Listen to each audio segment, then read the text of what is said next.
got my music playing today. Normally I turn it down because I don't want Facebook to block me.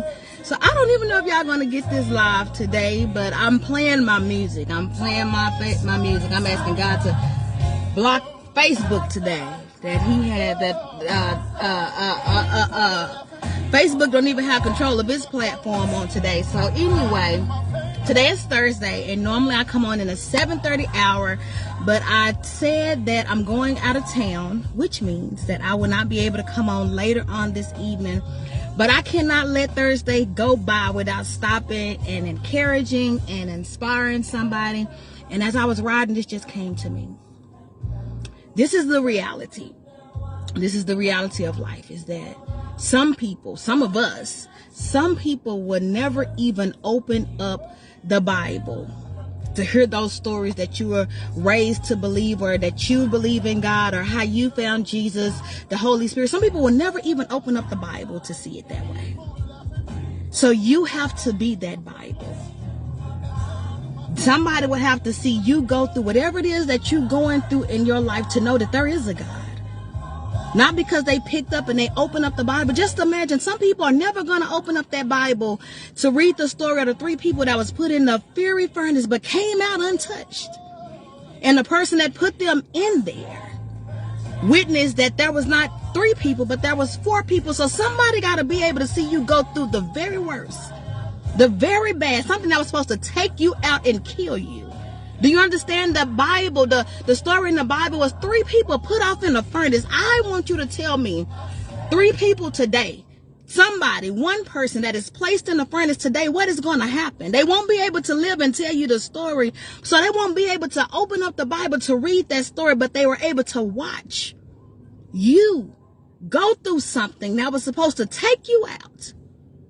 They were able to watch the enemy set up something for you that turned out to be their disposal. They were able to sit up and watch how the enemy was turned into your footstool. So what you went through was not in vain. It was for God to get the glory out of it. And the reality is, as much as we look down on people for not knowing that word or not picking up that Bible, the connection of the Spirit can only be seen through you. Somebody will not be able to open up the Bible and be able to tell the story of the woman that was walking, that had been dealing with an issue of blood for 12 years, but she heard about the man, the Messiah, coming through town, and she believed if I just touched him that he would heal me.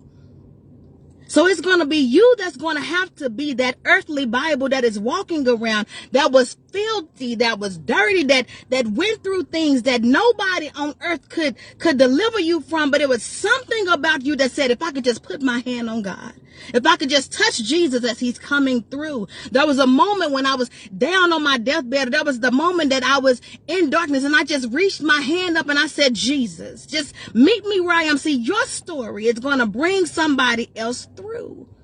None of it is in vain. It's all intentional. Just imagine that there's somebody in this world that's never going to pick up the Bible to understand the story of David and Goliath. But you, the one that showed up that was not qualified, you showed up where everybody tried to figure out, how do she think that she's going to win that battle? Do she see what that battle looks like? You are going to be able to set the tone where somebody's going to see you go through it and say, there is a God. And the reason that I know that it's a God is because I watched somebody that was not qualified to win the fight. I watched somebody that was not qualified to win the battle. I watched somebody that was not qualified win the war, but they walked away with victory. See that? When you understand that it all comes together for those that love the Lord. So even though that you're in the middle of your storm, even though you're in the middle of your darkness, you got to keep your love for God. Because it's all going to come together for you because of the love that you have for God. Somebody is going to be able to connect spiritually because of the way that you trusted God with your stuff. Somebody is going to be delivered differently because of the way that they watched you go through whatever it is that you went through. See, somebody is not going to be able to open up the Bible and hear the story about the man that was in the boat, and Jesus called him out and said, come to me, and he was able to walk on water until he took his eyes off of God. So you are going to have to be that example to show somebody that I went through some things. And at one time I took my eyes off of God and I began to sink. So when I went through it again, I learned not to take my eyes off of God, because as long as I kept my eyes on God, that I was going to be able to get through that thing. There was nothing that could happen to me that was going to kill me. There is nothing that could happen to me that was going to harm me, as long as I kept my eyes on God.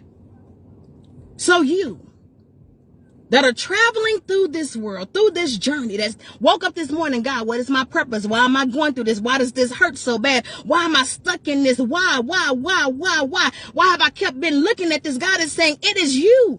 Your story. Somebody is looking at you, because they're not going to be able to open up that Bible, but you are going to be the Bible here on earth. So I need you to keep your eyes fixated on me. I need you to keep a praise that is in your mouth, that is going to be able to knock off some things, that is going to be able to open up some things. I need you to understand that none of it is going to return back to you void. Your life.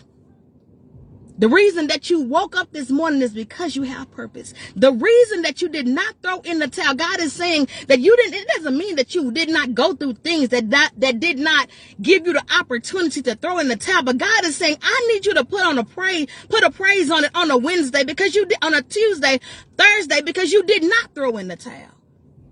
Sometimes take your eyes off of the situation that was designed to kill you and say, God, I'm still in the fight. Even though I got knocked down, even though I'm looking at the bruises, even though my opponent is not fair, I'm still in the fight.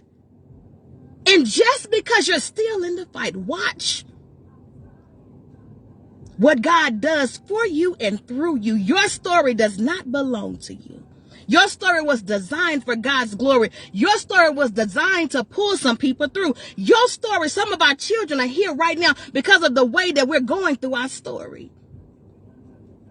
So some things about the love of God can only be seen through you.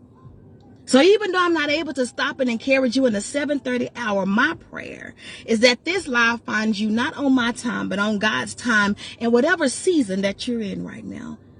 Whatever you're sitting in right now, that at least for this moment, that you have a light bulb moment, that it starts making sense. God, somebody needs to see me go through it. Somebody is going to be able to find you through my mess. Somebody is going to be able to find the light through my darkness. Imagine God using you. Imagine everything that you went through coming together for your good. Imagine it. But in order for you to see it, you got to believe it. The love that God has for you is not a love that's just talked about. You're able to witness it. You're able to see it. Also, the love that you have for God should not be something that just comes out of your mouth. People need to be able to witness it. People need to be able to see it. So I'm wrapping up this Thursday.